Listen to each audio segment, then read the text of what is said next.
Good morning from Europe and good afternoon, India. On behalf of the co-organizing partners, the Observer Research Foundation, ORF, and CEPS, welcome to our registered participants and viewers on YouTube to this edition of the EU-India Think Tanks Summit, which is being organized on the side of the leaders meeting in Porto tomorrow.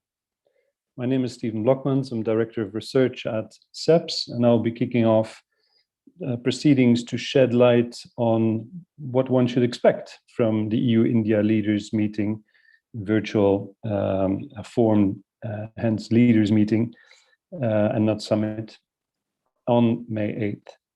And of course, we do so against the backdrop of a devastating second COVID-19 wave in India. It's taken place also a couple of weeks after the EU's adoption of Council conclusions on a strategy for the Indo-Pacific, which is expected later this year to be formalized.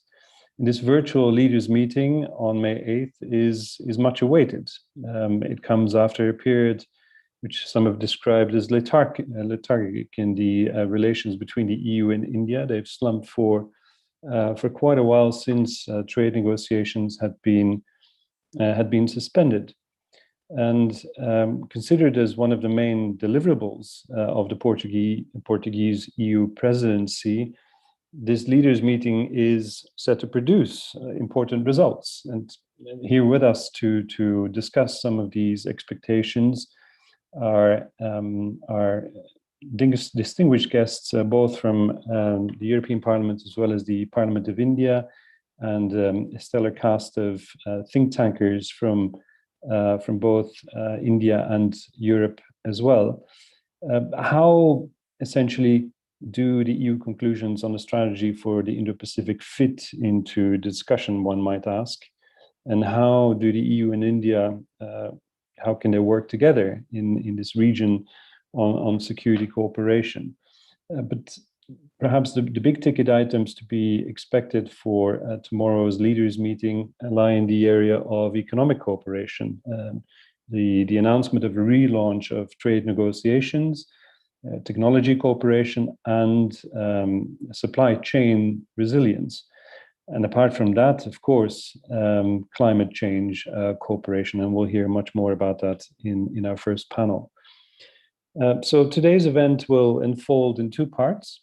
I will first engage two distinguished parliamentarians in a discussion, and then Henrik Chetan Aspengren, who is the acting head of the Asia program at our Swedish partner UI, who runs the South Asia initiative. He will take over as moderator of an expert panel, and he will introduce also the experts later. To our register participants here, as always, when using Zoom, please submit any questions you may have in the Q&A function of this platform. We will curate your questions and then cluster and blend them into the discussion. Please make sure also to address them to one or the other speaker if you can be that specific. Now, for our first panel, joining us from Brussels, Alvina Alametse, who's one of the youngest members of the European Parliament from the Finnish Green League. She's been serving as an MEP since 2020. Is a member of the Committee on Foreign Affairs, of the subcommittee also on Security and Defense. But in this particular context, most relevant, the rapporteur of a European Parliament report, recommendation to the Council Commission and the High Representative of the Union concerning EU-India relations, a report that was published on the 19th of April. And we look forward, of course, to hearing from Alvina what she sees as the main expectations from the EU-India Leaders Summit tomorrow. And then we will hear from Jayant Sinha, who is a member of the Indian Parliament since March 2014, representing the BJP, and formerly the Minister of State for Civil Aviation, and before that, Minister of Finance in governments led by Prime Minister Modi. Jayant is currently the chairperson for the Parliamentary Standing Committee on Finance, and before that, He's been an investment fund manager and management consultant. So that gives it a nice complementary mix of perspectives and expertise from our two parliamentarians. We've agreed that they will speak, give their introductory remarks for about 5 to 7 minutes maximum, after which I will engage them in a short discussion before we turn it over to Henrik to moderate the panel. So with that, Alvina, welcome to this webinar, and the floor is all yours. Thank you so much, Stephen, and thank you all. It's really an honor to be here and able to discuss with all of you. And first of all, I of course must extend my deepest condolences to those that have friends or family or suffered other losses in the Indian COVID-19 pandemic. I find it that this is something that really defines also the future of EU-India relations, whether EU can be here for our partner today. And I find it very important that EU would send as much as medical supplies and help to India right now as possible, because that is the prerequisite of building a partnership tomorrow that we are now helping in this very current crisis. And I'm very happy that many member states have also already done it through the EU mechanism, and I hope that will also become a lot more common for the other member states as well. But yes, well, the EU-India partnership otherwise, I think, has really positive winds behind it, and there has been a bit of a positive momentum over the last couple of years. So the expectations are rather high for the future EU-India strategic partnership. And of course, besides the report that I made, which is specialized, for example, in the climate change issues, human rights, connectivity, and other many areas, there is also 120 areas of cooperation that have been identified in the EU-India summit last year. So there is a roadmap that specifies all the sectors for future collaboration. And one of the sectors there, as well as in my report, is the shared fight against climate change. The topic is high on the agenda, not only because of the urgency of the topic and the urgency that climate change requires, but also because this is an area in which EU and India both have a big role and see themselves also strengthening the mutual climate change fight in the world. And India perceives the response to climate crisis as a global leadership opportunity, and EU also sees itself as some kind of guiding light in the climate action via the Green Deal that is quite ambitious in this regard. And these global and geopolitical ambitions are intimately integrated into the shared action, and I hope shared climate diplomacy, because even though EU and India are one of the biggest emitters of climate emissions in the world currently, then there is still even a bigger impact, not only in reducing our own emissions, but also making an influence so that the global net emissions would reduce significantly. And I hope that this is something in which EU and India would cooperate a lot more closely also in the future to basically carry out the Paris Agreement, both in our internal and external policies. But in climate, there is a potential for bilateral cooperation. The groundwork has been laid well. For example, there is the EU-India Energy Panel, the Climate Change Dialogue Platform, Joint Action Plan of Urbanization, and also there is initiatives on the shared climate diplomacy, including the Coalition for Disaster Relief Infrastructure and Solar Alliance, and, for example, for the forthcoming COP26 in Glasgow. In a similar way, the Indo-Pacific strategy of the EU stems from the ambition of the EU to be a global actor with a geopolitical commission, and the EU's role or also the India's role in the region is very much of the utmost importance for the EU. And there is overall a mutual desire to increase exchanges between EU and India, This is, in my opinion, reflected in the efforts put into a comprehensive EU-India connectivity strategy, which is currently in the making. And I hope that with this strategy, the two partners can streamline the development of physical infrastructure and digital infrastructure between our areas and facilitate increased mobility and personal exchanges also for individuals, for instance, in the form of professional, research, student exchanges, cultural exchanges, because we know that the security policy and the building sustainable security is not only about having mutual security initiatives as so, but it's also about building connections between people, connections between cultures, and having all of these benefits of that exchange. At the same time, these are areas in which the dialogue and progress in EU and India has been also difficult. For example, there is the tension of trade and human rights. So it's really important to see whether if there is a trade negotiation that now continues, and that is a very welcome step, then also we must think about how we see human rights questions, other questions in terms of this partnership.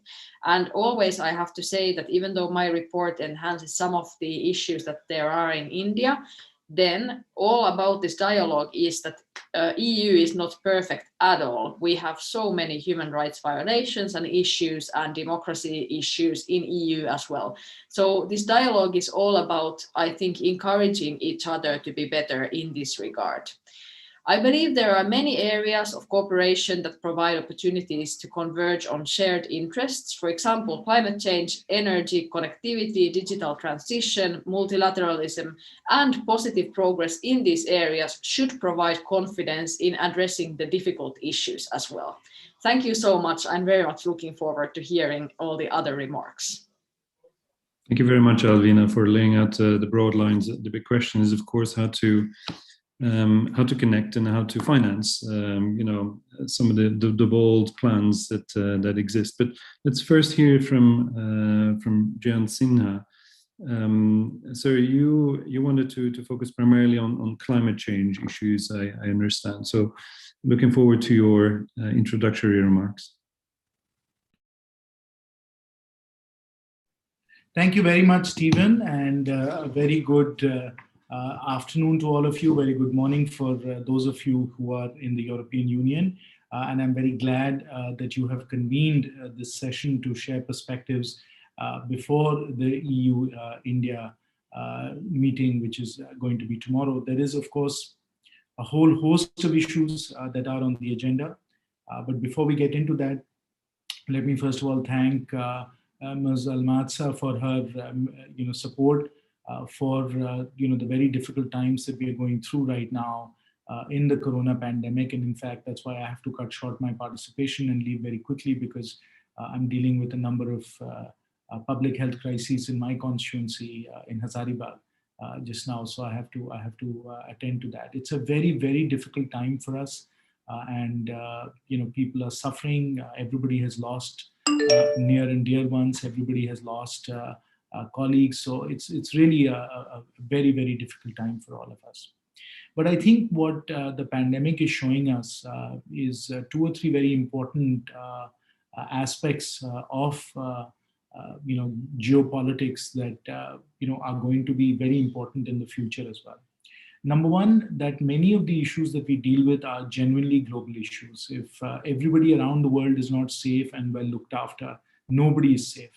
And we are seeing that, of course, in the pandemic, and we will, of course, deal with that in climate change and many other issues, whether they're cybersecurity or cross-border terrorism. So one is we really have to address many of these issues in a way that is united, that is collaborative, that is rules-based. That's number one. Number two, partnerships are absolutely vital. Of course, AstraZeneca is the most commonly used vaccine in India right now. That has come from the UK. We, of course, need help from all of our friends and partners to be able to get through this public health crisis, and vice versa. India too is a supplier. India too provides help to others. So partnerships are absolutely crucial. And the third aspect of all of this is that we need to continue to innovate. We need to continue to work together to be able to solve these great global challenges that we are dealing with right now. And that can only happen if we bring together our researchers, our business people, our policymakers, so that we can genuinely innovate and deal with these great challenges. So I think that's what the pandemic is showing us. And then when we think of climate change, we recognize that's what's happening with the pandemic is going to be perhaps even worse when we deal with climate change, because the scale and scope of the impact that global warming, climate change is going to drive is going to be very, very difficult for us to grapple with as a country and for the world as well. Now, as we know, right now the world is emitting about 55 billion tons of carbon. India is emitting about 3.5 billion tons of that. And with most of the world committing to a net zero target, the goal is to be able to take those 55 billion tons and bring them down to zero. India, of course, is exceeding its Paris agreements, its NDCs in Paris. Nonetheless, if we continue on the economic growth trajectory we're on, which is 6-7% GDP growth, our 3.5 billion tons of emissions are going to grow to somewhere between 10 to 12 billion tons by 2050, just back of the envelope. So there is no way that we can get to 1.5 degree warming or 2 degree warming, which effectively means getting down to 10 or 12 or zero, if India is at 10 or 12. So for the world to achieve net zero, for the world to get control over global warming, climate change, India has to also get to net zero. That is absolutely crucial. Now, of course, India is not responsible for the carbon that's been put up into the atmosphere. India is the victim, and all the carbon space has been used up by the developed world and is still being used up by the developed world and by China. So while we have to bring our emissions down to zero, it's very unfortunate that we are going to have to pay the price for it in some ways. Now, that tends to be the conventional thinking. My view is somewhat different. My view is that if indeed India commits to a net zero target and introduces the appropriate policies to promote the acceptance of green technologies and low carbon decarbonizing technologies, rather than us trading off growth and jobs for emissions, I think we can actually accelerate the creation of growth and jobs if we move towards net zero. So I have a contrarian view on this. And the contrarian view is because I can see that the green technologies and the green premium that Bill Gates has spoken about are moving so quickly that if we want to build a competitive, sustainable economy for the next few decades, we really have to get to the green frontier. We have to get to an economy that is investing and massively transforming our industries so that they are low carbon. I view as a great opportunity, as a great transformation for India's economy. And I have urged, and in fact, I have introduced in Parliament a private member's bill saying that we should commit ourselves legally to a net zero target, because that will then attract the innovation and the investment that's necessary to build a competitive economy. Now, one thing is very, very clear, that if India has to transform its economy, that India has to build a green economy, that transformation is not going to be paid for by the tax dollars of Europeans. It will have to be paid for by the investments of people around the world. This is not tax dollars at work. This is your investment dollars at work, because we have to create the returns, we have to create the opportunities so that we can mobilize private capital to get this done. And that's where I think we need to forge the right partnership between EU and India, so that we can create the frameworks, we can create the innovative financing mechanisms, we can create the multilateral support, so that private capital, so that the capital markets, which currently are awash in trillions and trillions of dollars of capital, and in many cases there are trillions of dollars with negative yields right now, can invest in the green transformation of the Indian economy. I think that's going to be something that's a triple win. Win-win-win. A win because it's going to drive growth and jobs in India. A win because it's going to generate returns for investors around the world. And a win, obviously, for the planet, because it's going to reduce emissions and put us on a much more sustainable trajectory. So I think it's very important. I'll conclude by saying that it's very important for the EU and India to partner, to work together to make this happen. Thank you very, very much. Thank you very much, sir. Can I immediately follow up with maybe two questions? You announce your own ideas as contrarian. Is there nevertheless political capital for them in your own party with the government? And would you foresee any implementation along the lines that you suggest on the basis of tomorrow's communique from the leaders' meeting? So, Stephen, of course, we are all completely consumed and preoccupied with the pandemic. So right now, all the political discussion and all of public attention is focused on that, rightfully so and appropriately so. Prior to the pandemic reaching the proportions it has right now, a good, robust debate had begun about India's position relative to climate change and net zero. And I was taking, my kind of contrarian position on it. But I will tell you that the conventional view is, which I reject, by the way, the conventional view is that there is a trade-off between growth and emissions, and that if you want to grow, you have to continue to pursue, emissions trajectory, which is not headed towards net zero. I reject that. I think for us to build a competitive economy, we actually have to be on a net zero pathway. That is my view as an investor and as somebody who knows a little bit about business.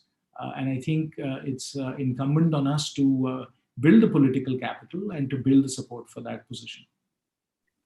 My second question, thank you for that. My second question relates to the public-private partnership that you envisage, which may indeed be a promising track to develop with the EU. On the other hand, the EU has unilateral measures in the offing, and I refer specifically to the carbon border adjustment mechanism, which is essentially a tax for dirty imports into the single market of the European Union, which might hit Indian exporters to the EU disproportionately hard. How do you marry any type of political willingness on the European side to engage in the PPP mechanism that you envisage with the unilateral measures which are being pushed by parliamentarians at national level, as indeed the European parliamentary level? So, Stephen, that's why it's so important to have a partnership which is a win-win partnership, right? If you one party starts to take unilateral measures, then that doesn't really build a solid and enduring partnership. I think that's why we need to have the kinds of meetings that we're having right now. We need to think clearly about the options. Look, going to net zero is non-negotiable. We have to go to net zero as a planet. All countries have to go to net zero. The question now is how and who will provide the capital and how will we provide the capital to do that. And I think that is really what we need to discuss. And India needs to put in place the supportive policy frameworks that will enable that green transition, that will enable that green transformation.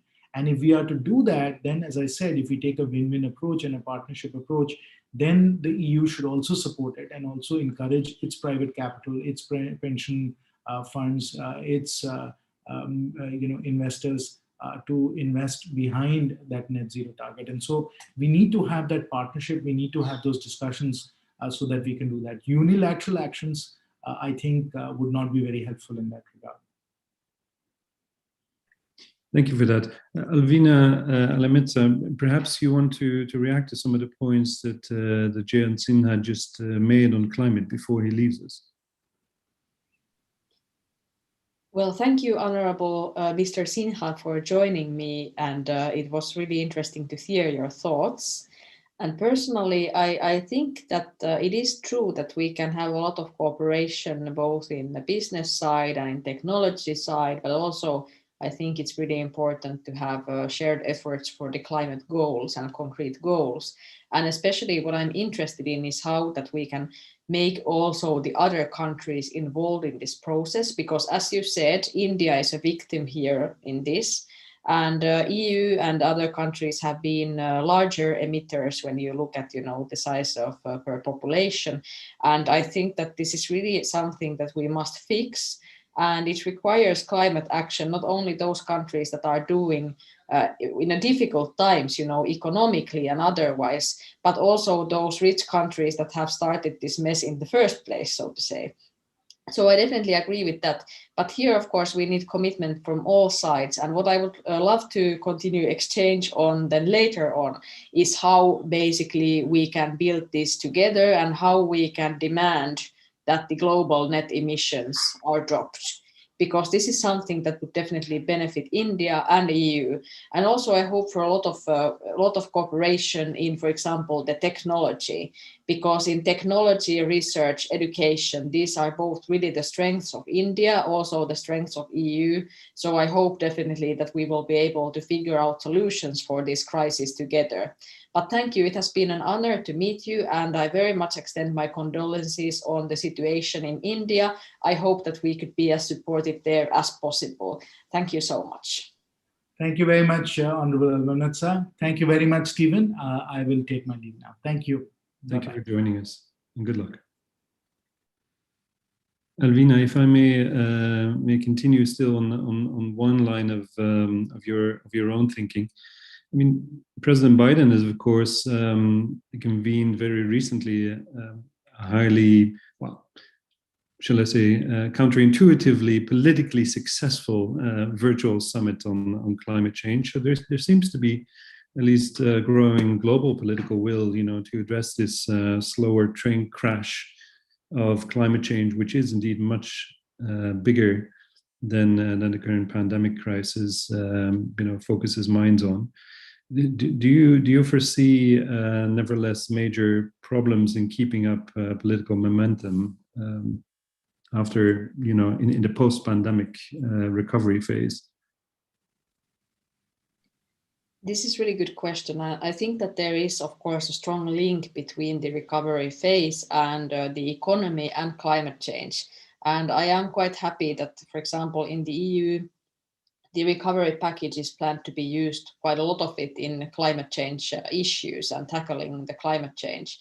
So I think that this is something that I would hope for all of the world, that when we are doing the Keynesian means, so to say, when we are trying to revive the economy, then we would also consider nature and climate change there. So here we can kind of strike two problems at once, and I find that really important. It is true that we have to actively raise this issue because, the pandemic is such a huge challenge for the whole world.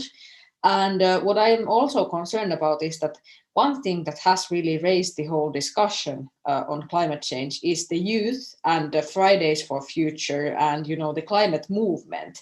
And basically this movement has been silenced a bit because there is the corona restrictions, which are understandable and important. But what I'm a bit worried about is how we have the chance to build the political pressure to fix these issues. And this is something that I hope we can continue after the pandemic even more. Okay, thank you very much. We've taken good note of your other points too on connectivity, on human rights, but I suggest that we address those issues in the expert panel discussion. If you could stay for that, of course, you'd be most welcome. But I think this would be a natural moment, perhaps, to hand over to Henrik for the panel discussion. So thank you very much for having joined us with your opening remarks, Alvina. Thank you so much, and always feel free to contact me with any kind of ideas that you might have in this matter. So I'm very pleased to have an exchange with all of you experts and interested people in this topic. So very, very fruitful to be here, and I'm trying to stay to listen at least a bit of the discussion. Thank you. Thanks. Henrik, over to you. Thank you so much, Stephen. And it has been really interesting to listen in on this discussion that you have convened earlier here. We have a wonderful panel to reflect a bit deeper on what to expect from tomorrow's leaders meeting. I'll briefly introduce them, and then I'll do a brief introduction myself. So we have first Garima Mohan, who is fellow with the Asia program at the GMF, and Constantino Xavier, also fellow, but with the Center of Social and Economic Progress in Delhi. We have also Stefania Benaglia, who is associate researcher at CEPS, and Kashish Parpiani, who is fellow with the ORF. And after the panel and the discussion we have with the audience, Archie Tirki, who is a junior fellow at the ORF, will conclude the session. So as we discussed earlier, of course, a main issue for the EU-India leaders meeting tomorrow will be the COVID crisis. And we can, of course, be sure that the pandemic response and post-pandemic recovery will feature prominently in the talks. And as you mentioned earlier, there is also discussion about the connectivity agreement, the resumption of trade negotiations, and intensified cooperation in the Indo-Pacific and cooperation on climate. So these are themes that we can dig deeper into in the discussion later. Now, the meeting will also relate to the roadmap to 2025 that was adopted last year's summit. It's a comprehensive document. It includes both ambitions and concrete steps to deepen and expand cooperation between the EU and India. And we should also take note of that the EU strategy on India, which lay the groundwork for the roadmap, and also the recent Council conclusions that you brought up on the Indo-Pacific, both makes India central to EU strategic considerations and thinking in Asia. But it's worth recalling here that this centrality of India in the EU strategic thinking has not always been there. But now it's increasingly informed by the EU's needs to diversify in Asia on the one hand, and of course also India's increasing capabilities on the other. But it also has to do with India's sort of changing posture and its commitment to be part of the solution to many global challenges. And it is India's intention to work the international environment to both domestic and foreign policy gains. And as External Affairs Minister Jaishankar has said, it's about to reach out in as many directions as possible. And this includes, again, with External Affairs Minister Jaishankar's words, to cultivate Europe. Now, before I hand over to the expert panel, I'll do two final reflections. Now, first, I would say that there is a growing interest as well among smaller EU member states to engage with India, and from India also to expand beyond Brussels, Paris, and Berlin. We see this also in the response from several member states to the COVID crisis in India, it was also mentioned here earlier, through the EU Civil Protection Mechanism, but also in the many virtual summits and dialogues that we have had this spring with heads of government and other ministerial interactions with small and medium-sized member states. And the second thing I would like to bring up is that we see now a sort of happy coexistence between value justifications and interest-driven justifications for expanded cooperation between the EU and India. But there might be developments that could put this fine balance in jeopardy. Even though we have restarted the human rights dialogue, I think it's important to keep this in mind as well.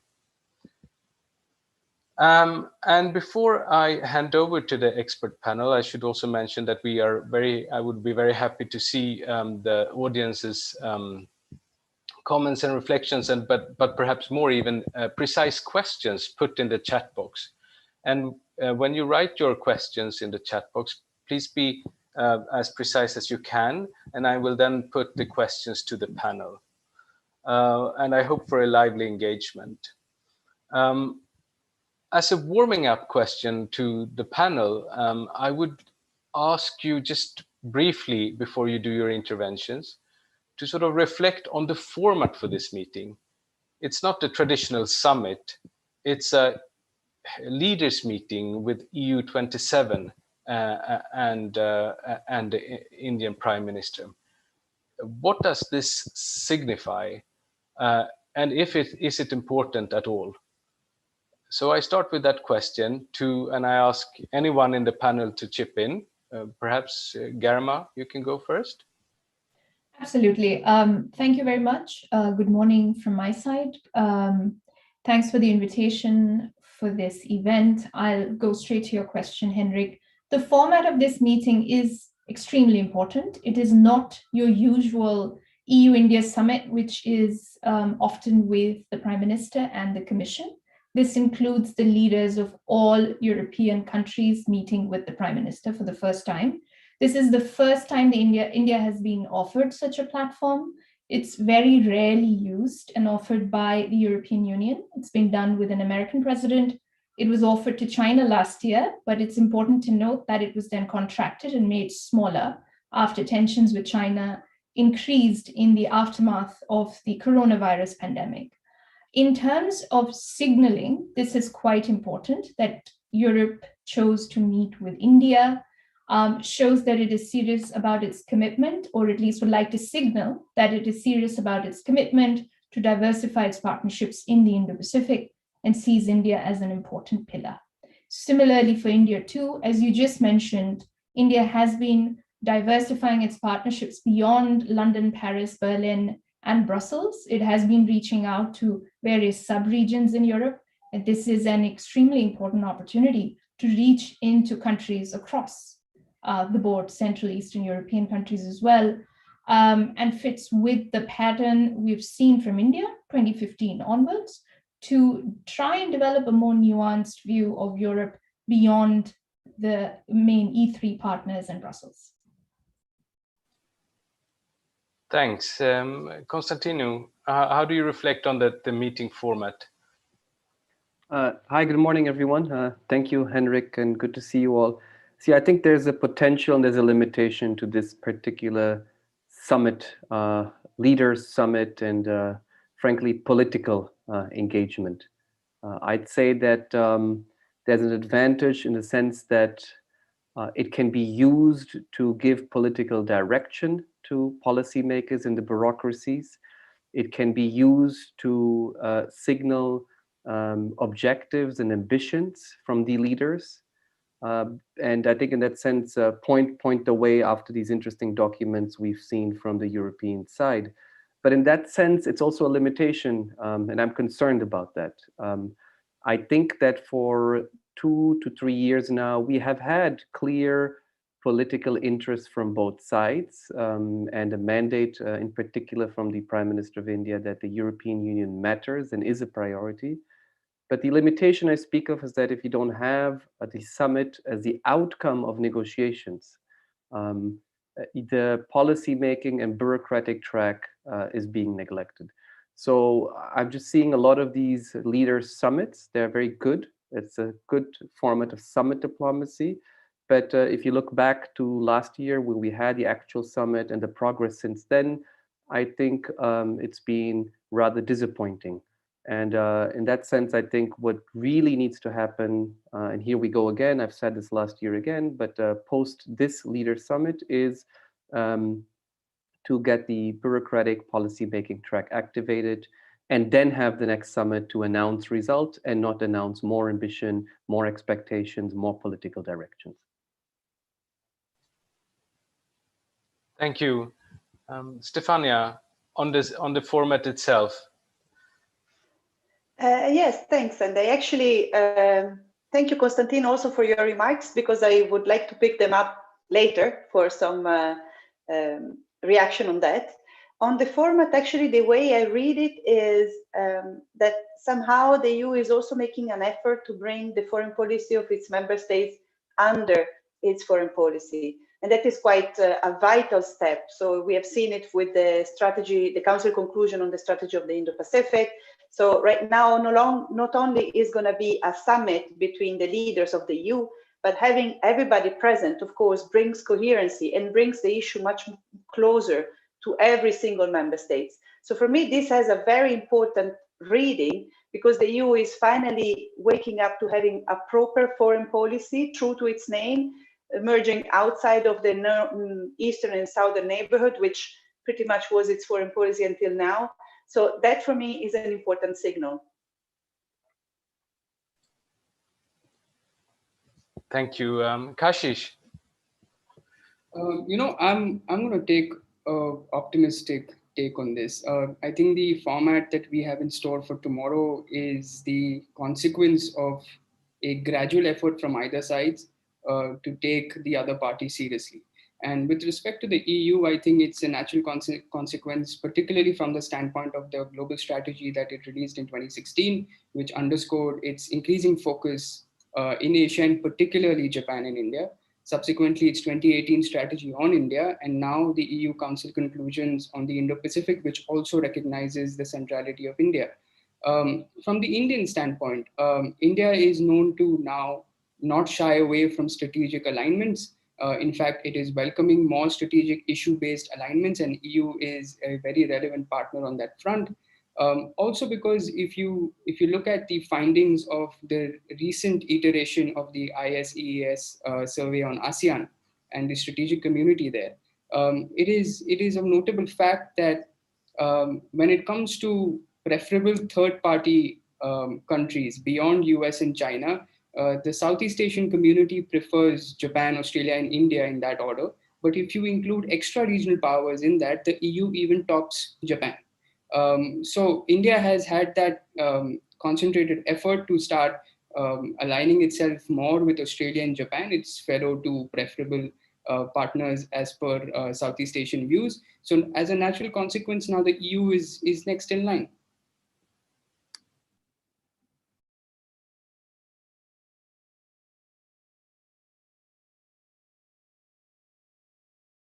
Henrik, you're on mute. Your audio. I'm sorry. We have now 5 minutes interventions from all of you about topics that you have chosen. And after that, we'll do some follow-up questions from me. And then you're most welcome then to send in your questions in the chat. So I'll give the floor to you now, Garima, for your intervention, please.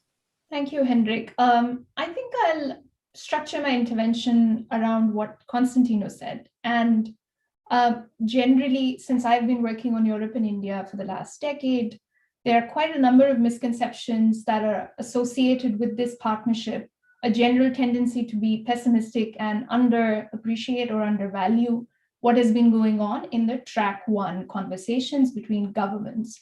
And I'd like to focus on that bit to dispel some of the general pessimism that surrounds this partnership. Number one being that it is a summit-driven relationship. It used to be till 2016, where both would meet for summits here and there, would have a fairly tedious, long joint statement after the summit and very little action afterwards.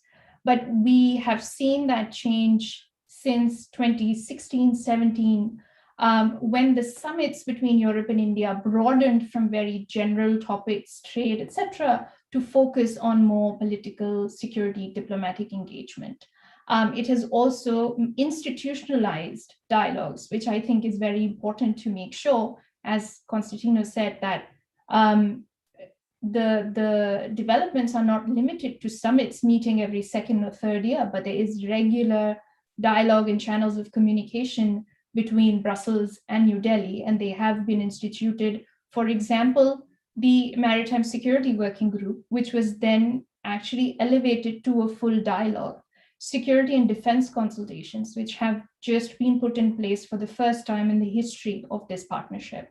A whole partnership on digital, including artificial intelligence, setting global standards for digital technology and data management, really going into granular details beyond platitudes that we want to work on global challenges. We've also seen, of course, the EU's Indo-Pacific strategy might open doors for even more concrete cooperation when it comes to the Indian Ocean region, where the EU has quite a number of projects running already. I think Kashish will talk about it afterwards. Regular foreign and security consultation. So I think the institutional architecture of the partnership has developed substantially. And if you look at the meetings that have happened just in the last year, in 2020, at the track one sort of bureaucrat level, not at the pageantry of the summit diplomacy, you would see that the partnership has made significant strides. I attribute this from the Brussels side a little bit to the China question. It is not a coincidence that the new India strategy that Europe released, which was significantly more geopolitical in ambition in 2018, was simultaneous with the China document, which famously characterized China as partner, competitor, rival. It is no coincidence that this is developed side by side, and it does show at least an intention from the European perspective to broaden and diversify their partnerships in the Indo-Pacific region beyond China, and to see India as an important pillar in a multipolar Asia. On the Indian side as well, of course, we've heard the criticism, which is quite valid, that the Indian government has continued to focus largely on the bigger partnerships. France-India relationship, for example, is transformational. Germany-India has sort of been lagging, but it's still an important trade partner, economic partner. But we've also seen the sub-level engagement, the Nordic summit with Spain and Portugal, with Central Eastern European countries. It's very interesting to see first high-level visits to Bulgaria, Lithuania, Romania, Serbia, where we also sent medical supplies and vaccines when it was dealing with the crisis. So the geopolitical understanding of Europe, it is perhaps a good sign that we are starting to develop from New Delhi a more nuanced approach. Maybe this will lead to a better policymaking when it comes to various channels of diplomatic engagement within Europe. So I think it is important to note that. A second common misconception is to look at the European partnership simply through the trade lens. And you would see 100 op-eds or think pieces, media coverage written, which tries to understand or see how successful the Europe-India partnership is through whether the free trade agreement will be signed or not. But I think there too, the conversation has really broadened. Even without the FTA, the EU is the biggest trading partner for India, second most important destination for Indian exports, one of the largest investors in India. So even without the FTA, the economic partnership is robust. But I think the conversations around supply chain resilience, post-pandemic recovery, those will be more and more important as we go forward. Of course, the FTA negotiations, we can talk about that.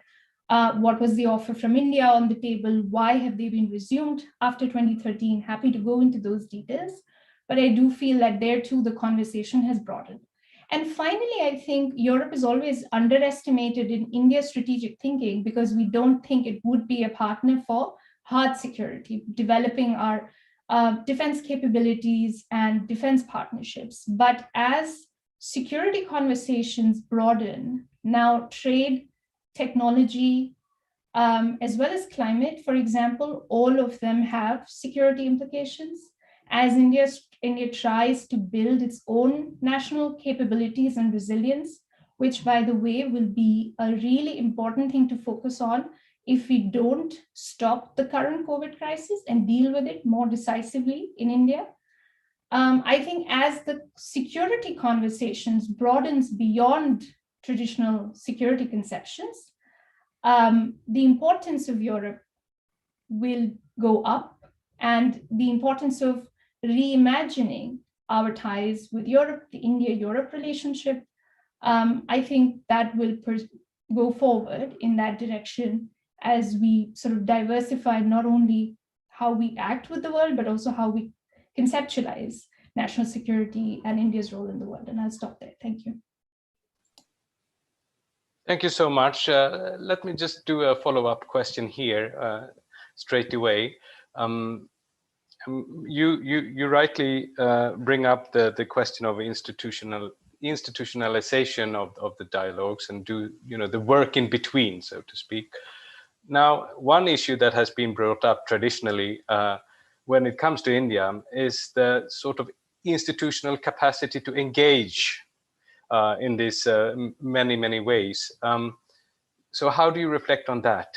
There's a need for this, of course, but how does that relate to the capacity on the Indian side? Absolutely. And I think that this is where summits are important because they provide deadlines. You have to have an agreement in place, and to have that agreement, you will have to meet and negotiate. And it's a fair point that India has limited capacities to run various dialogues with multiple partners.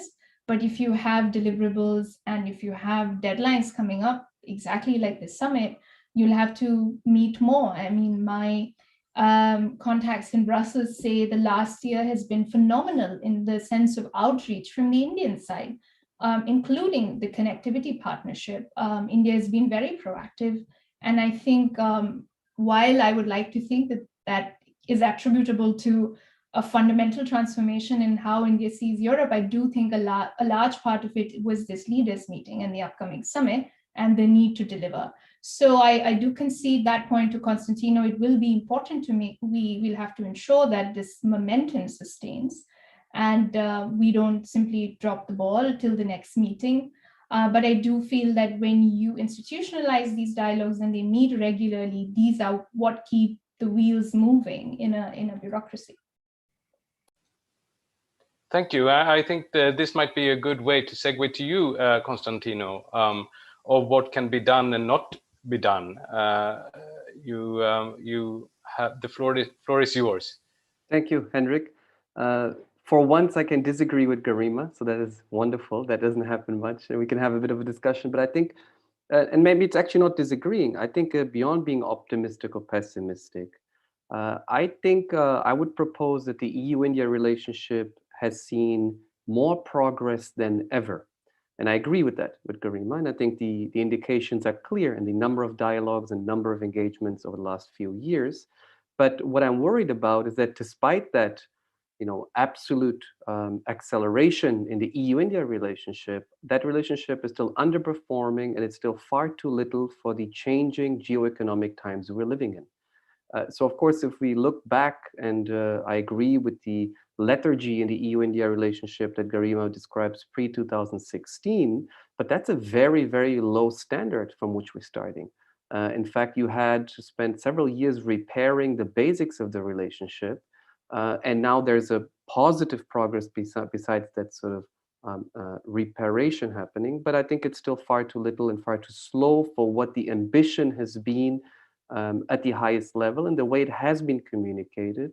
And in fact, many European member states expect much more from this, and I think are often demanding much more, much faster in that perspective. So maybe I'm again ambitious, but I think this relationship is key to the future global order, key to the interests of the European Union and India, and therefore there has to be, I think, just much more engagement and institutionalization of those dialogues. I'm not sure about deadlines and summits. Yes, they help. We have seen a lot of progress, but if we're going to have another leaders meeting tomorrow to announce the resuming of negotiations on the trade deal, for example, or the larger economic partnership agreement, I'm not sure if that's really a helpful deadline that we've spent now a year to just announce that we're going to resume negotiations. And basically for the last 2 years, we've had talks about talks. But at the same time, also a second concern of mine here is that many of the dialogues that have been advancing and many of the positive momentums we've seen in the EU-India relationship, not all, I think Garima mentioned several, but I'd say at least half of them relate to security, political, defense, strategic issues, which I think is important. I'm not going to dismiss those. It is good to see the EU take a proactive stance on the Indo-Pacific, to be engaged as a strategic actor, whatever that means, but more political, diplomatic, security even maybe in the traditional sense. But I think beyond that, what really is important is the economic dimension in the relationship. So I'm concerned that sometimes that strategic angle is a compensation mechanism to, avoid the difficult economic dimension, the relationship. And let me start exactly there.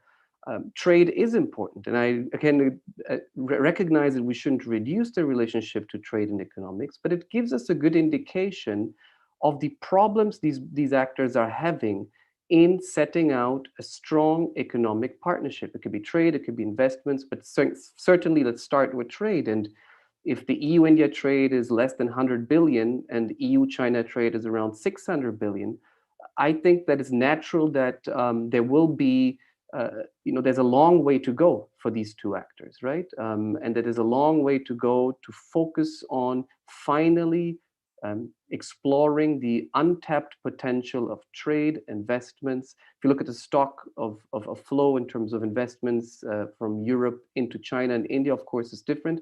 But look at the stock of investments from India into the European Union and the jobs they employ. Of course, it's significant, but it's far below anything that the China and many other Asian actors are actually doing, including Japan, for example. So I think that if we talk about strategy, and we have to look at economics first. And here in particular, I'm concerned that the beautiful paragraph we'll have out tomorrow doesn't tell us much, because it's basically hiding two completely different expectations. We have a very formal EU expectation to return to the status quo ante of 2013, when the BTIA agreement or negotiations were dropped, and sort of return to that point, which has its own problems. I think the world has changed dramatically in the last 7 years. And that formalism from the European Union, I think has its limitations. Vice versa, on the Indian side, you have the exact opposite approach, saying we will not have a formal trade agreement negotiation. We want to sort of dump those 7 years of negotiations between 2007 and 13, start from scratch, tabula rasa, and just simply have an early harvest agreement, or let's focus on supply chain sector by sector, or let's just start with investments agreement and freeze trade. So I think there will be a lot of political capital needed on both sides to bridge that. And I'm not sure that has been achieved. In fact, I think we're just seeing the EU and India coming up now with their positions. And now you're realizing that there's a huge gulf between both these positions I described. And that will need a lot of work starting from tomorrow. And there I go again, tomorrow will just be, in that sense, I think a roadmap finally that actually tells us how long that road will still be.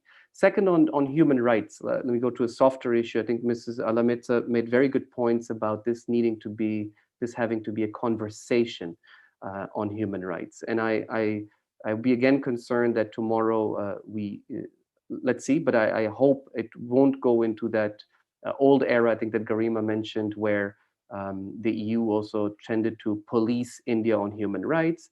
I agree with Ms. Alametsa, this has to be a constructive conversation. There are concerns on both sides, I'd say in particular in the EU about India. And let's not forget the EU response to a variety of European civil society and expectations and opinions and views about India, and has to cater to them. But I think it's a good development that the EU and India now have this human rights dialogue. And in fact, something unthinkable 10 years ago now, agree finally to, for example, coordinate their human rights positions or have a channel of communication at the United Nations Human Rights Council, for example. Here you have the two largest democratic polities, having the confidence in each other to assess, make assessments, coordinate their positions at the multilateral level of the United Nations. A last point, Henrik, on global leadership. I remember in 2015, still under President Obama and then Prime Minister Modi, I think, the US and India talking about being global stewards of the Indo-Pacific, sort of being leaders and fleshing out the Indo-Pacific and the order in that region. I think today we have a tremendous opportunity for the EU and India to be the stewards of governance and rules for the future global order. And that, therefore, I think is a key component of the summit, that the EU and India not only flesh out their bilateral relationship, but are ready to take a leadership role on issues like climate, which we discussed this morning, and multilateralism, technology, connectivity in terms of infrastructure financing, and the digital domains. I think on all those, there are many countries watching very closely what is happening between the European Union and India, and hoping to see some inspiration coming out of this Indo-European engagement. Thank you very much, Constantino. I think we can also take up your last point here also in Kashish's discussion later. So one question, something that I sort of reflected, that struck me in your presentation here, is the question that you raise about, member states having more demands or having, wishes for a more fast-moving process here. Is that something you can elaborate a little bit on?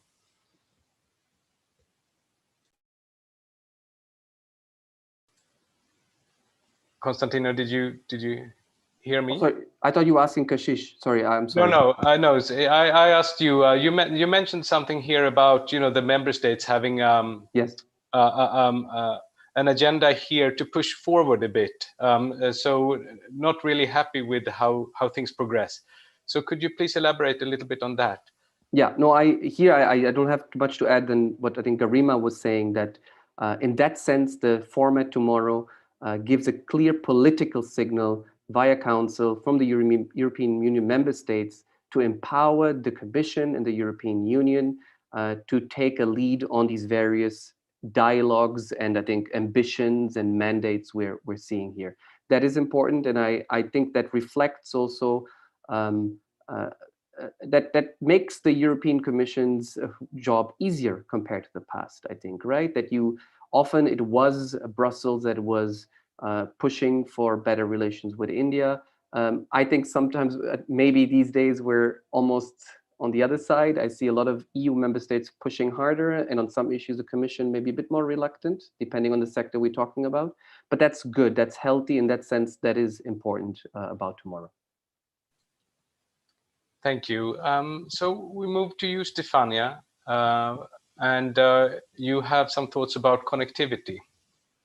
Yes, thank you. Well, first, actually, I would like to react to Costantino because for once, we almost disagree, if not fully fledged disagree. At least let's say that I'm a little bit more optimistic than you, meaning that what I expect from tomorrow is a lot more deliverables driven than statement driven.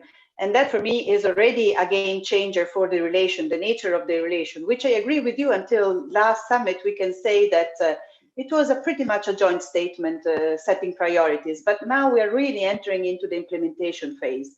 Another point I wanted to make a remark on was, of course, on the resumption of the negotiation. It may sound very vague when you say something like that, but it's also true that I have my full trust in both actors, that when they say that, they know, because they know that they have removed from the way some roadblocks, which otherwise, they perfectly are aware that none of them wants to enter negotiation to face exactly the same challenges that they had in 2013, to then enter exactly the same outcome that they had a while back.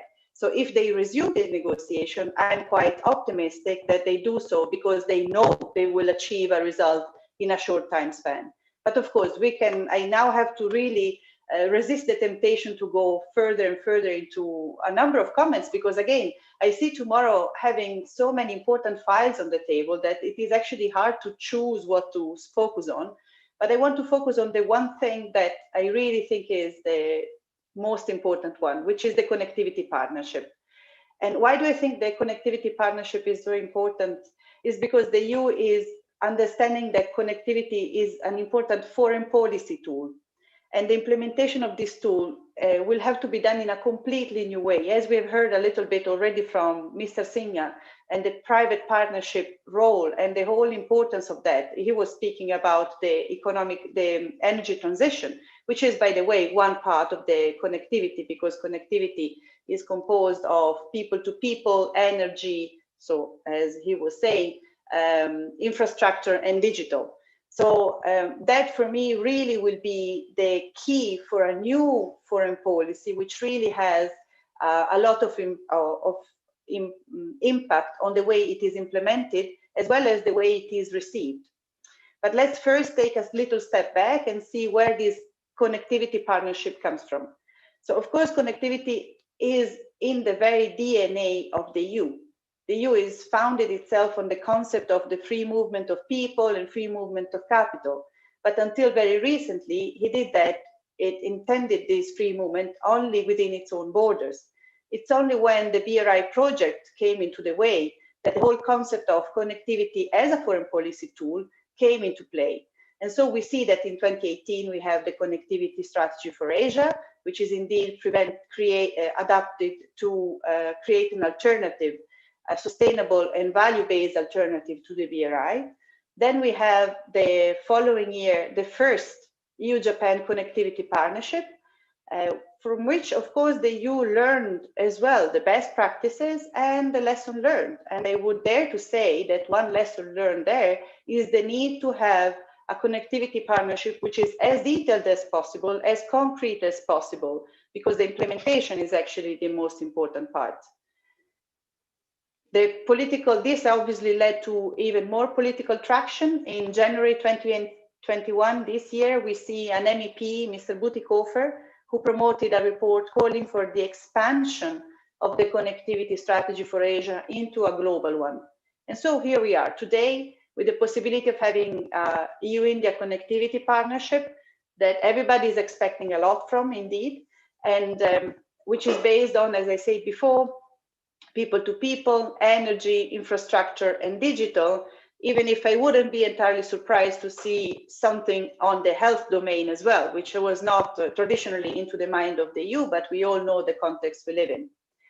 So what is important to look out for tomorrow's connectivity? As I said, details, implementation, financing, projects, deadlines, priorities, not only in terms of intervention, but also geographical priorities, and as much as detail as possible.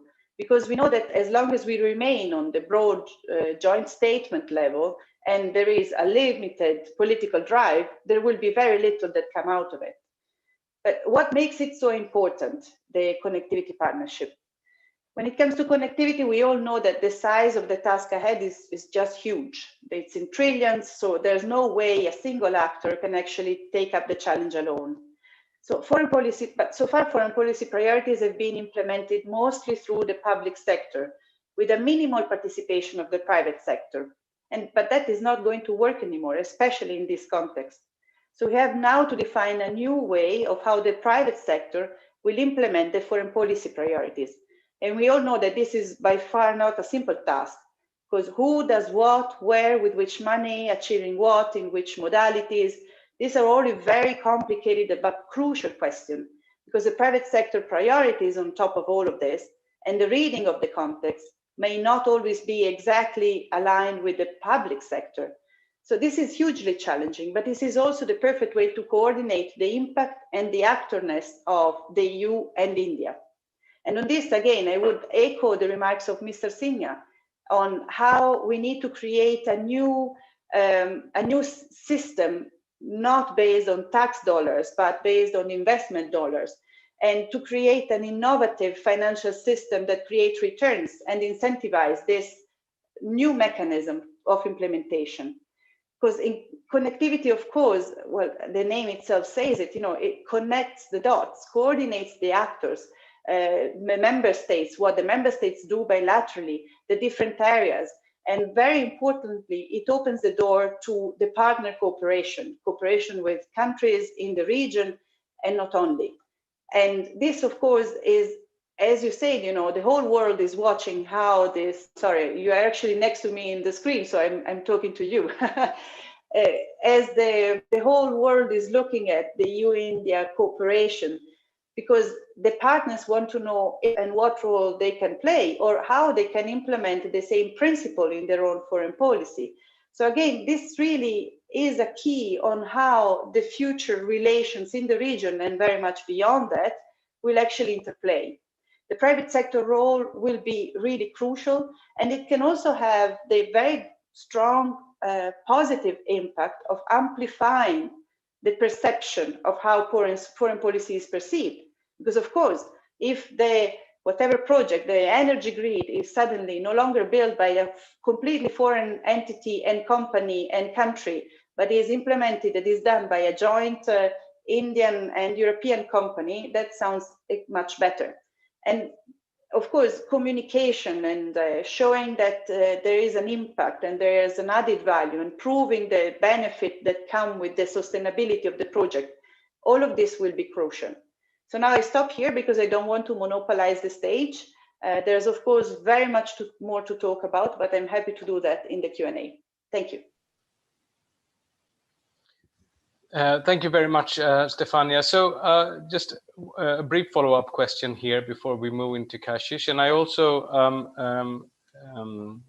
would encourage the audience to send in your questions. We have a couple already. So there seems to be, new sort of dimensions added to the connectivity question. Now you mentioned people to people. There's digital. There's the sustainability aspect.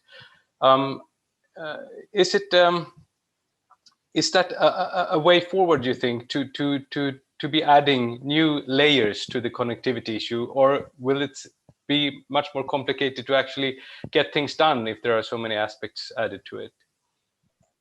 I don't necessarily read it as extra layers added. It's simply bringing coherency. I mean, all of these things are most likely done already. People to people, think about Erasmus and the whole research projects that the EU promote already. Of course, a big part of it is going to be in the people to people. So I don't think this is going to add necessarily a new layer. It's simply going to bring coherency into the various actors and the various actions that not only the EU is doing, but again, what the bilateral actions of the member states are doing. So it's kind of like, as if you want a leaders meeting, everybody is now sitting at the table at the same town, and they're looking at what the others are doing. And there's a strong effort to make everybody run in the same direction in a coherent purpose. I read it very much more in this way, rather than adding on top, at least that's of course what should be the guiding principle, rather than adding, let's do this and this and this in addition to. Thank you. So Kashish, now we move into the Indo-Pacific domain and some security thoughts that you have. Okay, good afternoon, everyone, and thanks for having me at this for this very timely discussion. In context of the EU Council's recently released conclusions on the Indo-Pacific strategy, let me just make 5 quick points on how India and the EU can better align their propositions for the region. And you can consider that these recommendations are not necessarily only for tomorrow, but in the long run as well. Let's begin with maritime security. The EU Council's conclusions on a strategy for the Indo-Pacific has defined the region as one which stretches from the east coast of Africa to the Pacific Island states. This corresponds to the French definition and is particularly relevant from India's standpoint, because India lays considerable emphasis on the strategic idea of focusing on Northwest Indian Ocean and East Africa region. Now, this EU understanding of the Indo-Pacific was relevant last year when it revived the Critical Maritime Routes Indian Ocean Initiative, which is better known as CRIMARIO. Now it has an expanded geographical scope, which includes the Western Indian Ocean region in addition to Southeast Asia. So going forward, the two sides can now build on the gains of the first ever India-EU Maritime Security Dialogue, which was held in January earlier this year.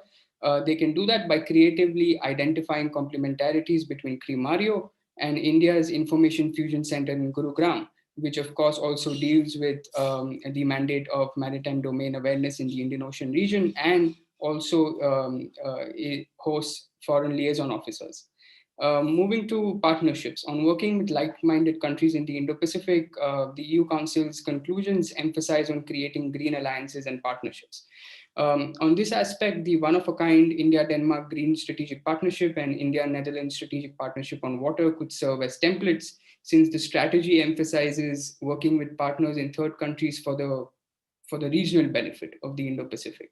Now, this could occur in the form of either India, Denmark, and India, Netherlands adopting external-facing initiatives under the broader ambit of the EU's Indo-Pacific strategy, or take a advisory role in third nations on some of their most successful projects, like cleaning up of rivers or G2G cooperation on circular economy via sister city partnerships.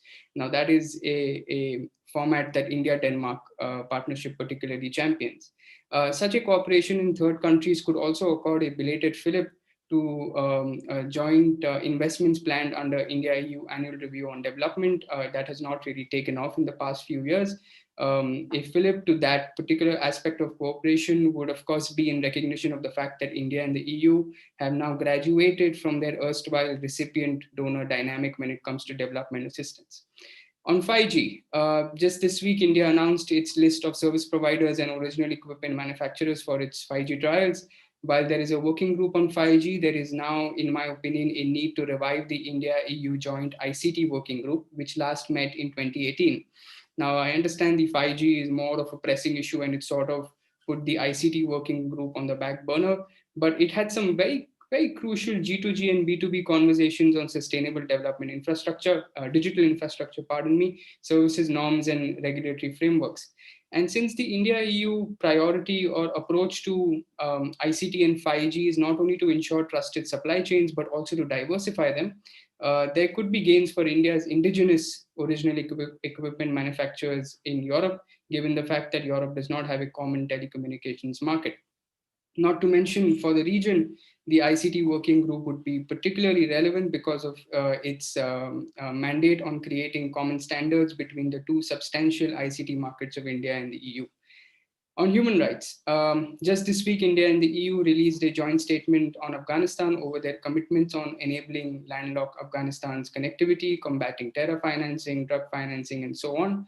To my mind, why this joint statement stood out was because these recommendations were put in context of joint India-EU apprehensions on the unacceptable level of perpetrated violence against civilians, members of the national forces of Afghanistan, civil rights activists, media persons, and so on. Now, going forward, if India and the EU were to replicate such a format of jointly underscoring apprehensions on human rights issues in the Indo-Pacific, I do understand India and the EU have outstanding issues on this front. However, over the past 2 years, India has engaged with European stakeholders in good faith, particularly over EU Parliament's apprehensions on Kashmir and the CAA. This was apparent in the organization of visits for the members of European parliaments to Kashmir, and of course, the revival of the India-EU human rights dialogue after a gap of 8 years. Now, as in case of ongoing efforts to establish linkages between the US Congress and the Indian Parliament with regular exchanges and visits, a similar undertaking, in my opinion, can be explored as an additional confidence-building measure with the European Parliament, in view, of course, in view of its prominent role in driving pan-European human rights agenda. Finally, on pharma, with US Trade Representative Catherine Tai announcing the Biden administration's support for the IP waiver for COVID-19 vaccines, reports suggest that the issue will now also be part of India-EU discussions tomorrow. Now, I understand a couple of weeks ago, the members of European Parliament voted on rejecting a waiver for COVID-19 vaccines, but if India and the EU in the long term can consider a joint vaccine initiative for the Indo-Pacific and for the betterment of the region, this momentary resolution would serve as an incremental confidence-building measure on the broader long-standing India-EU divergence on IP rights in the pharma space at large. I'll end here. Thank you very much for this great overview. I think I will just pick up on one issue that you raised, and that would be the development assistance aspect here, because that is something that I think is really is not coming out as often as it could. So many of the member states and the EU as well is very active in this regard in the region. So how do you see a cooperation with India in this regard? You were right to say that there's a long way to go when it comes to joint development assistance. But when it comes to the broader trajectory, the India and the EU have now progressed, like I said, from their erstwhile recipient-donor relationship. But in certain critical areas, the EU continues to provide critical development assistance to India. Like, for instance, the European Investment Bank has pledged over $1.5 billion for 3 metro projects in Lucknow, Pune, and Bangalore, if I'm not mistaken. So while there is so much that is active on the bilateral level, I think increasingly there needs to be a focus to now do something for the region at large, to give it a new raison d'etre for India and the EU to explore for possibly the benefit of the region. Thank you. Thank you. So we now have several questions here from the audience, and I'll try to, you can see them as well, I'll try to pitch them out to you. We have first a question on an investment protection agreement, if it's a chance or risk. The EU has not even managed to ratify any agreement in this respect with easier partners such as Canada, Singapore, and Japan. So anyone, can I send this question to you, Garima? You mentioned it earlier. And also we have a question on human rights. And both Constantino and Kashish brought this up. So how it's relevant and must be addressed, but how can such issue be raised fairly without hampering the overall goodwill that now exists between the two parties? If we start with these two questions, Garima, you can go first, and if anyone else would chip in on the first question, you can do that, and then Constantino and Kashish, if you want to go for the second question, please. Yeah, so there are a few questions on the trade agreement, and I'll try to address most of their parts. On the question of the resumption of negotiations, just to clarify that this doesn't mean that we are starting from point zero. Through last year, including 2 meetings of the high-level dialogue on trade, there were options put on the table from the Indian side. The EU had made clear that it would not resume with the consultations unless a substantial offer was put from the Indian side. So just to clarify that even though it's not the start of, it's just the start of the negotiations, it doesn't mean we're starting from point zero. Also on the question of back to 2013, if you speak to certain Indian negotiators, they would tell you that we were very close to a deal then. Since then, India has also made certain reforms the EU had asked for. Overall, the question of FTA agreements with the EU, it is very rigid. The EU makes countries go through several loops. It is not easy. India is, of course, not an easy partner either. Even though after not signing up to RCEP, there has been some more political will in India towards engaging with Europe, which is why we are seeing even this conversation happen now. In terms of bureaucratic steps to go through, there are lots of problems. The bilateral investment treaties, which have been suspended with European member states, those need to be addressed. Some people have recommended investment agreement as an easier thing, something like CAI, but now we are seeing even that is going through issues of ratification, and the European Parliament will be involved as well. So even that is difficult. I would like to recommend here 2 pieces for those who are interested to read, since it's not my research. One is by Mihir Sharma from ORF, who also gives a way forward, particularly regulatory agreements, some other ways of economic partnership, low-hanging fruit beyond the FTA, and Nicholas Kola-Suzuki, who wrote about doing a digital investment agreement, a standalone digital agreement, particularly focusing on these sectors that might be easier given the bureaucratic hassles from both sides. Hurdles are quite substantial. Thanks. Constantino, do you want to comment on this as well before you take the human rights question here? No, I think Garima, I think I agree with Garima, and I think that is the direction we have to go in. But I maintain there is still a big gulf, and I think we're only about to see the extent of that gulf coming up with these last months. We've seen it, and from tomorrow onwards, even more clearly, when questions will be asked of where are these discussions going, and what are the solutions. So it is good news, but it's also, I think, eye-opening that time has passed and progress has happened, but only to discover, I think, the respective positions on each side, and now to think of these solutions, some of them Garima mentioned, that are good. But again, I wonder to what extent the EU in this case is open to some of these sort of more tailored, customized economic engagements. And that is important. That's what I'm saying. Both sides will have to adjust. And that's not easy. We know that both from the Indian and the EU positions, we've seen this play out since 2007 in many, many iterations. And again, I'll just want to, and that is up to the decision makers and policy makers to flesh out, but there will not be a strategic EU-India relationship without central economic interdependence. And that is plaguing the relationship. It was plaguing it in the 2000s.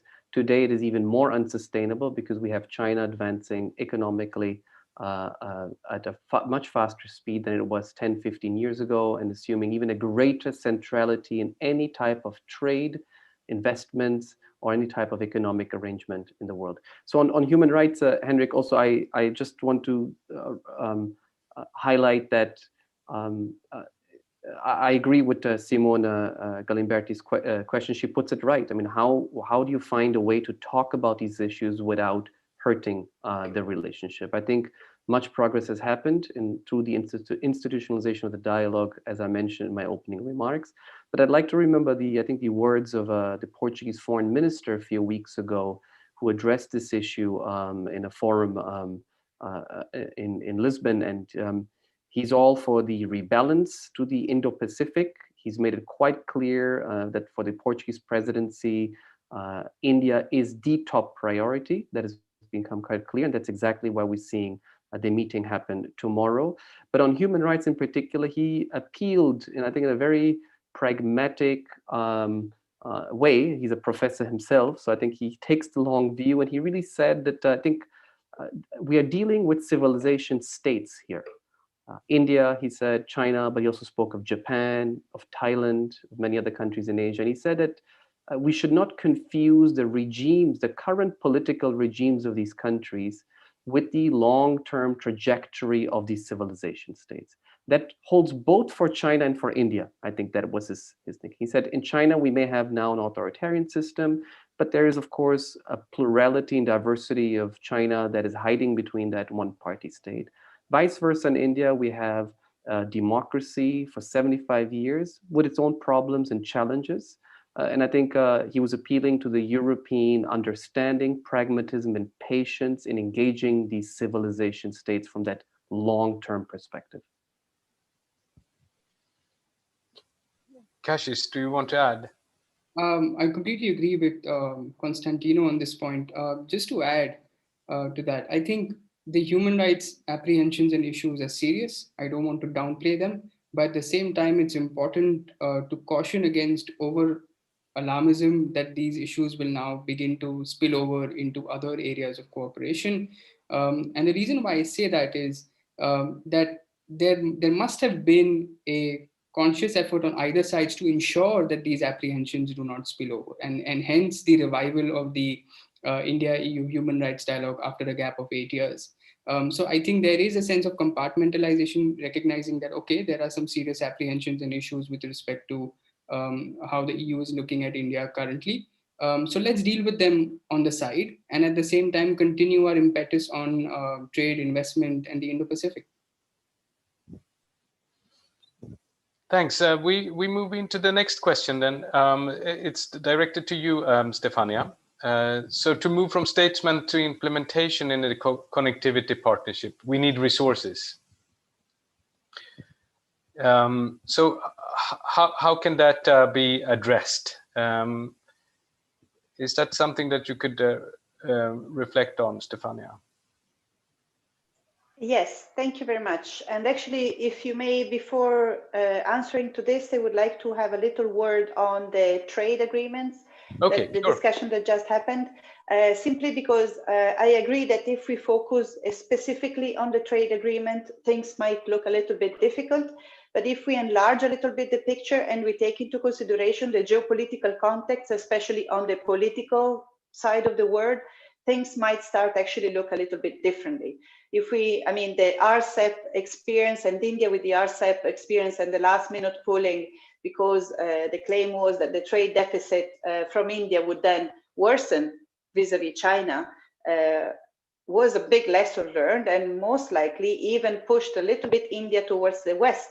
And of course, that was also a big lesson learned from the credibility of India as entering into this negotiation. So the EU is watching it. But then at the same time, we have the opening of trade relations. As you've seen, on Tuesday, the UK announced the opening of negotiation with India. So clearly there has been a shift towards the inside India that made it realize India most likely was waiting to see what the trade relation between the UK and the EU would be, to then most likely take both of them in parallel track. And that's possibly what is actually about to happen. And it's also true that the EU is a completely different actor than what it used to be, like, aren't we all, of course, but it's seriously expanding its trade relations in the region. And of course, as Costantino said, it is impossible to assume the relation in the region without a strong economic relations with India. So for all these reasons, which of course go well beyond the bilateral mathematical consideration of how much can we achieve with with one kind of agreement or another one. Now we have increasingly strong political reasons that make the will to go towards this direction much more impelling than they used to be a decade or a few years ago. So now back into the question on financial sustainability. Maybe it wasn't explicit enough, but that's exactly the point I was trying to convey, that, and a little bit learning from the connectivity partnership, the first one that the EU did, that did not deliver that much because it was not concrete enough in its statements. Now I think the EU really wants to be as specific as possible. And of course, the financial part is possibly the most important one.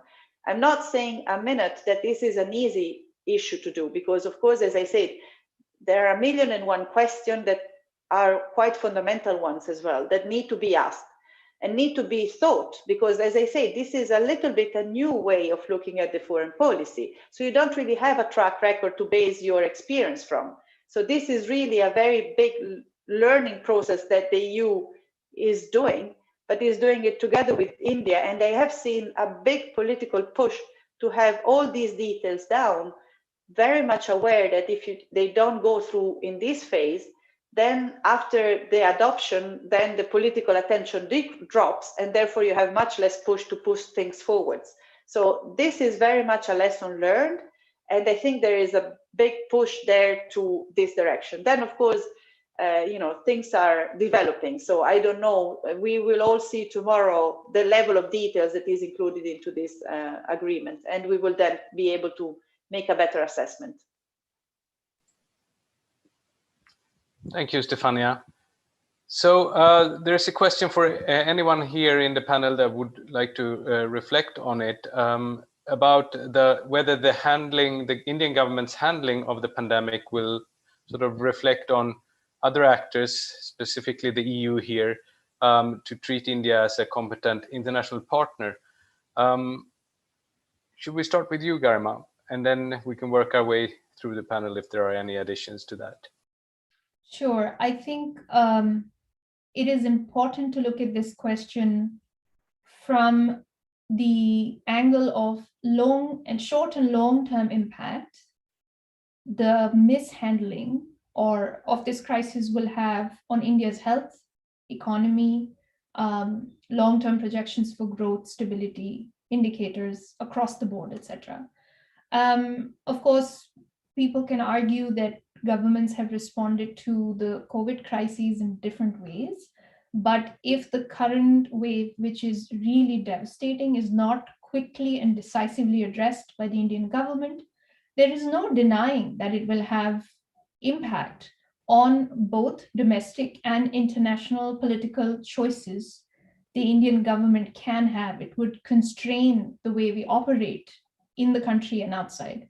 And I think that has a longer term implication on not just the India-Europe relationship, but foreign policy in general. So I hope that the crisis can be addressed quickly without it doing much damage to our short and long-term indicators. With this point, I think another point that I would like to make is a lot of the hope that Europe has put into India, it is, of course, around India's political international role, but it is also around India's economic role. Now, the trade partnership has generally, even in the US-India relationship, has been the slowest moving piece. India wants to attract European companies that are thinking of diversifying out of China or doing a China +1 model. Europe's hopes in India are also based on the economic part delivering as well. I don't think FTA discussions are the only solutions, but if the Indian side is reluctant in moving or engaging or delivering on that front, it will have an impact on the relationship overall. And those are the 2 points I'd like to make. Thank you, Garima. Any additions to that from other panelists?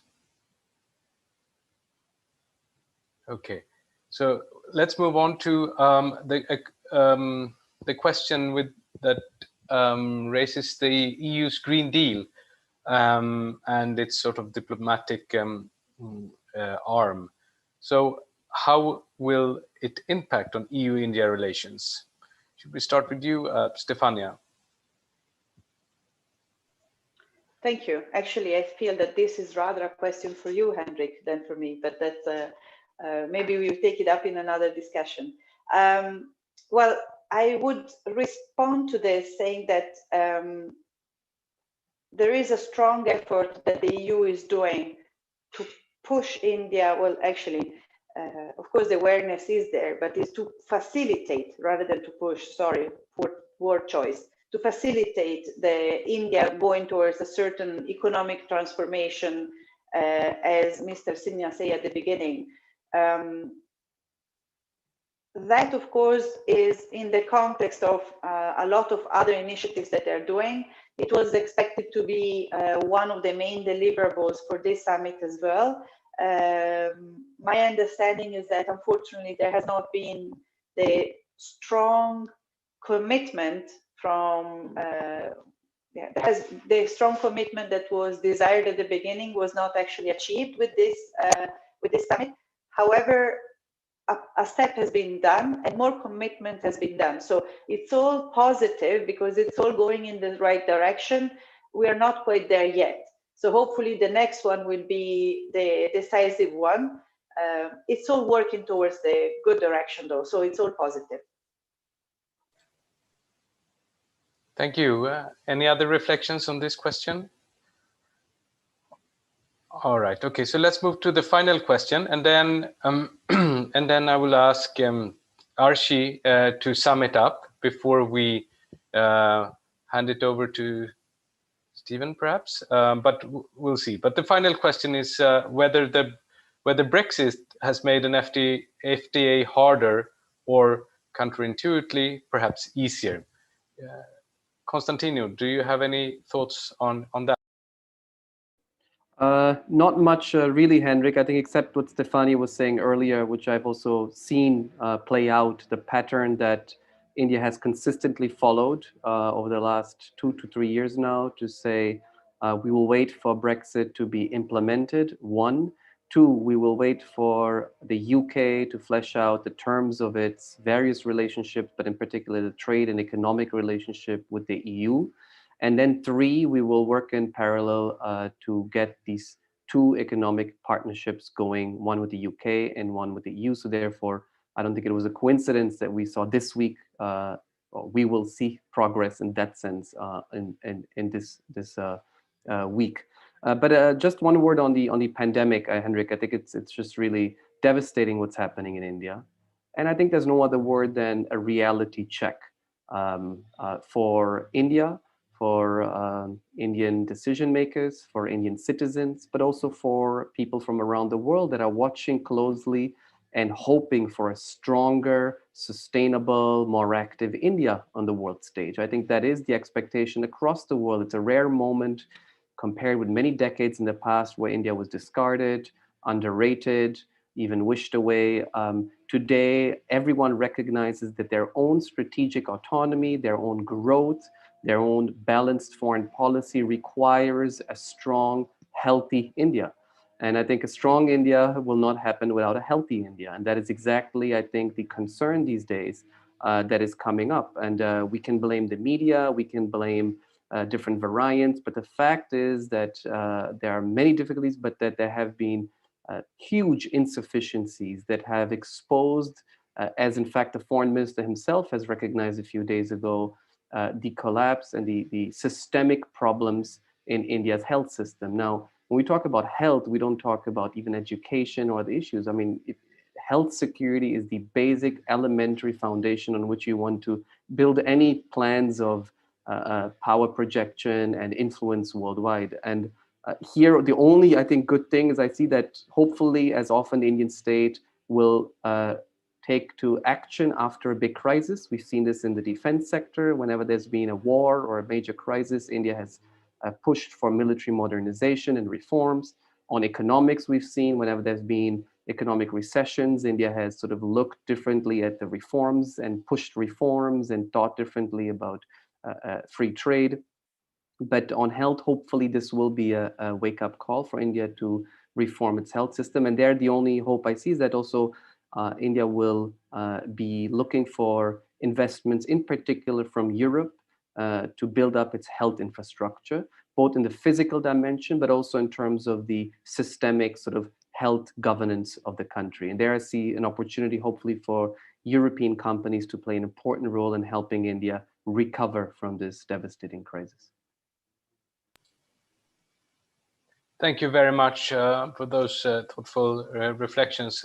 Kashish, you had a comment as well. Yeah, very quickly, I do concur with Constantino on let's see how the Brexit part of the irritant in this relationship plays out. But let me just add one more point here, that I think the more emergent issue to look at is a stiffening of India-EU positions when it comes to trade and investment on account of the COVID-19 pandemic. India, of course, is also facing, like Europe, high unemployment rates on account of the pandemic. So any kind of resolution on, say, the divergence on mode 1, 3, and 4 tracks of outsourcing, will that become more elusive on account of the pandemic? That is something to watch out for.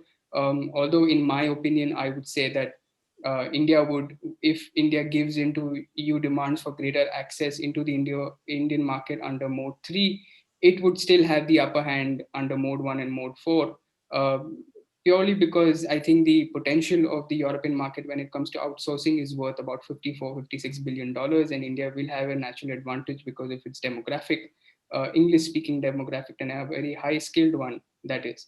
From the European end, I think the issue would be, will they become more stringent on their apprehensions when it comes to pharma?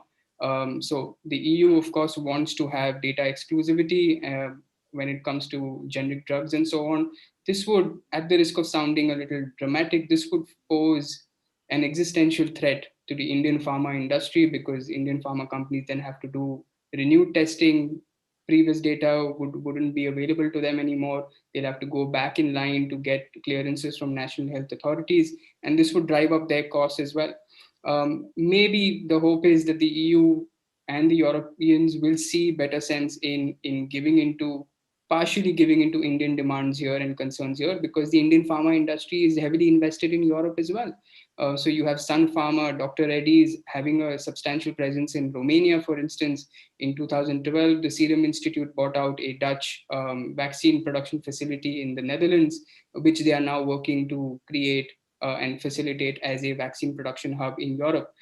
So there are evident complementarities, and the hope is that India and EU will recognize that and not lose the sense of them. Thank you. So with that, I would like to thank our great panelists. It has been a really engaging discussion, I think. Thank you, Garima, Constantino, Stefania, and Kashish. And also thanks to CEPS for organizing this event. We are now, I'll leave the word to Archie from ORF to make some concluding remarks. And with that, thank you all so much. Thank you, Henrik, and thank you to the panelists for such an interesting and invigorating discussion on what to expect from the India-EU Virtual Leaders Summit taking place tomorrow. So, of course, there are a lot of expectations on outcomes as to what we can hope to see in terms of economic cooperation, security cooperation, and other new areas for discussion which are of more geopolitical significance, such as the Indo-Pacific and connectivity. So depending on how last year's summit went, it's interesting to see on whether the two can move towards achieving concrete and achievable outcomes in tomorrow's summit.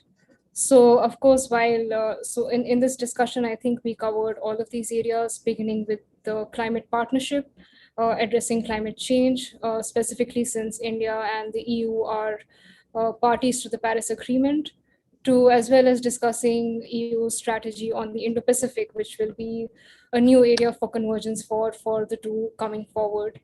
So I think this discussion was timely in those terms as to discussing what outcomes we can hope to see. And of course, with the pandemic situation in India, there is obviously a lot of scope for the two to build upon their partnership to address this common global challenge. So thank you.